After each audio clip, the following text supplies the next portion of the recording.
Today, we're going to investigate a surprisingly complex cultural mystery centered around something almost all of us do every single week. You know, usually while complaining about that never-ending pile of darts or trying to figure out where on earth the matching socks vanished to. I'm talking, of course, about doing the laundry. Specifically, we're going to unpack why the incredibly simple act of hanging clothes on a line has practically vanished in the United States. I mean, think about it. Somewhere along the way, we completely replaced the oldest, freest, and literally most abundant energy source available, the sun, with highly mechanized, energy-hungry metal boxes. It's a fascinating story of culture, technology, and geography. So let's just get right into it. Okay, so let's dive into this staggering anomaly by looking at a massive global divide. In the United States, over 80% of homes own a dedicated clothes dryer. It's an absolutely standard appliance, right? You expect to see one in almost every single house or apartment. But now compare that to the rest of the world. In South Korea, that number drops to less than 30%. Over in Germany, it's just a bit over 40%. Across so much of the globe, the electric tumble dryer is actually an absolute rarity. It's considered more of a specialty luxury rather than a daily necessity. But in America, it is almost unthinkable to live without one. So that really brings us to the central question of our paradox. Why do Americans absolutely refuse to dry clothes outside? I promise you, this isn't just some random preference or a sudden collective loss of traditional knowledge.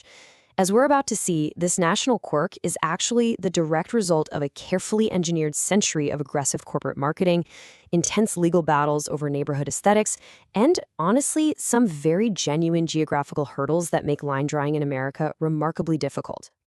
To understand how we got here, we really have to look back at the history. For centuries, drying your laundry meant you were entirely at the mercy of the weather. If it rained, well, you were out of luck. Back in 1799, a French inventor created this thing called the ventilator.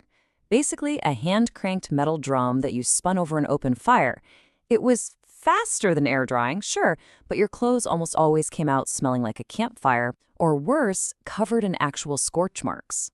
Then, in 1892, an African-American inventor named George T. Sampson patented a brilliant improvement. He created a ventilated drum that captured heat from a kitchen stove, safely shielding delicate fabrics from direct flames. But the real game changer? That came from an inventor named J. Ross Moore. See, Moore lived out in the notoriously harsh winters of North Dakota. Tired of his wet laundry freezing into these stiff, solid boards of ice on the outdoor clothesline, he developed the concept of the electric dryer, which eventually hit the commercial market in 1938. But here's the thing. Simply inventing the electric dryer wasn't enough to change an entire country's culture. The concept had to be sold. Following World War II, the American economy was booming, and utility companies had built these massive electrical grids that they now needed to monetize. Massive corporate campaigns spearheaded by giants like General Electric and Westinghouse launched the Live Better Electrically program. They relentlessly promoted the Gold Medallion Home, which was this highly coveted certification for newly built suburban houses boasting all-electric appliances. The clothes dryer was heavily pushed as the required sixth appliance to achieve what they proudly called, with a heavy dose of irony looking back, the apex of modern living. Endorsed by huge celebrities of the time like Ronald Reagan, this marketing blitz completely engineered a psychological shift.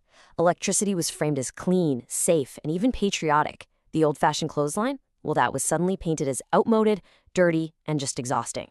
This engineered a massive sociological shift that completely separated the United States from its global peers. Across much of Europe, hanging laundry is still viewed as perfectly normal, eco-friendly, fresh, and natural. There's zero shame in a clothesline. But in America, the post-war suburban aesthetic completely took over. The perfectly manicured, bright green lawn became a sacred space meant strictly for leisure and visual uniformity.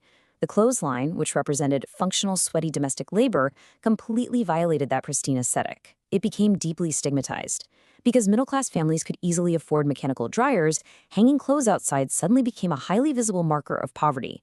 It was deemed an unsightly eyesore that basically broadcast silently to your neighbors that you simply couldn't afford the electricity. And that cultural stigma was quickly formalized into strict neighborhood rules. Today, over 60 million Americans live under the jurisdiction of homeowners associations, or HOAs.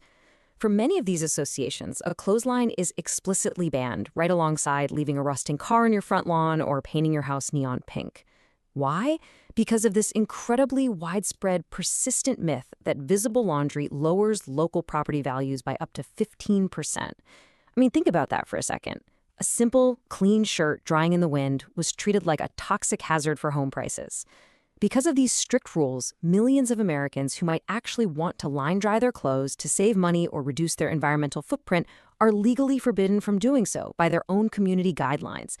But there is a brilliant pushback happening across the country right now. A massive right-to-dry movement has successfully fought these neighborhood bans. Today, 19 states, including Florida, Colorado, and Maryland, have enacted laws that actually void and render completely unenforceable any community bans on clotheslines. In places like Oregon, older solar access laws, originally written way back in 1979, actually specifically protect your fundamental right to capture solar radiation to dry your clothes. And honestly, the craziest part of all this, millions of Americans living in these protected states have absolutely no idea they have a legal right to dry their clothes outside, and many homeowners associations knowingly keep the illegal bans in their rule books anyway, just hoping nobody challenges them. But, if we're being completely fair here, we have to acknowledge that this isn't just about corporate greed or snobby HOAs. There are very real biological and geographical barriers to air drying in the U.S. America experiences some of the most intense, world-leading pollen seasons on the entire planet. If you have severe allergies, hanging wet clothes outside basically turns them into a giant, damp, biological trap for pollen and mold spores. Plus, in places like Florida or Louisiana, the humidity is so thick and oppressive that your clothes might actually never dry. They just mildew. Add in completely unpredictable weather events and the severe time constraints of modern two-income working families, and the mechanical dryer quickly becomes less of a luxury and much more of a practical, everyday necessity. But that mechanical convenience comes with a hidden, surprisingly destructive cost that goes right into your trash can. Think about that thick mat of lint you pull out of your dryer filter after every single load. What actually is it? That lint isn't just atmospheric dust. It is literally the microscopic fibers of your wardrobe. The extremely high heat and the constant, violent mechanical agitation of the dryer drum are physically shredding your garments, eroding them cycle by cycle. By ditching the traditional dryer and choosing to air dry, you can drastically extend the life of your clothes, preserving the fabric and saving yourself a lot of money on garment replacement over the years. Now, let's move to the future of laundry and explore an incredible technological leap that might just solve our whole paradox: the heat pump dryer. If you live in an apartment or a modern, tightly sealed home, this is an absolute game changer. To explain it simply, a traditional dryer uses a heating coil to blast hot air through your clothes, and then it just vents all that hot, moist, wasted air outside through a hole in your wall. A heat pump dryer, however, works kind of like an air conditioner in reverse. It's almost like a sponge. It uses a compressor to gently heat the air, circulates it through the drum to absorb the wetness, squeezes the moisture out down a drain pipe via condensation, and then actually reheats and reuses that exact same air in a continuous, closed loop. Absolutely no exterior wall vent is required. And the environmental and economic impacts of making this switch are just massive. Traditional vented dryers consume an astonishing 4% of all residential electricity in the United States. They are massive, inefficient energy hogs. But switching to these highly efficient, ventless heat pump systems can save a single household up to $2,100 on utility bills and cut atmospheric CO2 emissions by over 3 tons over the total lifetime of the machine. They use 40 to 60% less energy simply because they brilliantly recycle their own heat instead of just dumping it outside for the birds to enjoy. And the technology is only getting smarter from here. The newest heat pump dryers on the market are packed with advanced moisture sensors that communicate with the machine to stop the cycle the exact second your clothes are dry, completely preventing that fabric-destroying overdrying we talked about a minute ago. Furthermore, with smart grid integration, you can set your machine for off-peak drying. In practical terms, this means the dryer communicates with your utility provider and automatically waits to run late at night when everyone is asleep, rather than at 5 p.m. when everyone is arriving home and blasting their ovens and TVs. Small, effortless behavioral changes like this can reduce your personal emissions by an additional 8%, completely without you having to lift a finger.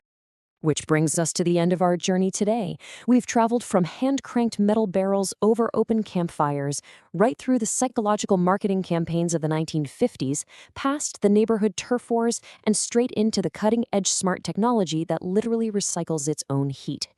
We've seen exactly how the mundane, simple act of drying our clothes is deeply tangled up in class, law, allergies, and the global environment. So I'll leave you with this final thought. Will you ever look at a clothesline or even your dryer lint the exact same way again? Don't forget to like and subscribe for more How Meets History.